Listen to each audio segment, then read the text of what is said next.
বিশ্ব না, যুক্তরাষ্ট্র, ইউনাইটেড স্টেটস অফ আমেরিকা, তারা হচ্ছে লেথাল ইনজেকশনের মাধ্যমে মৃত্যুদণ্ড কার্যকর করে। আর মুসলিম বিশ্বের মধ্যে সৌদি আরব হচ্ছে শিরোচ্ছেদ করে। আসসালামু আলাইকুম। আপনি কি জানেন যে শিশু ধর্ষণের ক্ষেত্রে উন্নত বিশ্বে কিভাবে মামলাগুলো চলে? তাদের ফরেন্সিক ডাটাগুলা খুবই দ্রুত আসে, ডিএনএ রিপোর্ট খুবই দ্রুত আসে, ধারাবাহিক শুনানি হয়, কোনো ডেট পড়ে না। এভাবে হচ্ছে মামলা দ্রুত এগিয়ে যায়। তাদের যে পানিশমেন্টগুলো আপনি যদি দেখেন যে মুসলিম বিশ্ব না, যুক্তরাষ্ট্র, ইউনাইটেড স্টেটস অফ আমেরিকা, তারা হচ্ছে লেথাল ইনজেকশনের মাধ্যমে মৃত্যুদণ্ড কার্যকর করে। আর মুসলিম বিশ্বের মধ্যে সৌদি আরব হচ্ছে শিরোচ্ছেদ করে।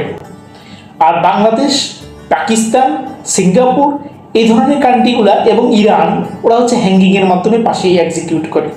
এখান থেকে বেরিয়ে এসে এমন কিছু প্রেসিডেন্ট রাখতে হবে যে মৃত্যুদণ্ড কার্যকরের ক্ষেত্রে ভয়াবহতা দেখানো। ধন্যবাদ সবাইকে।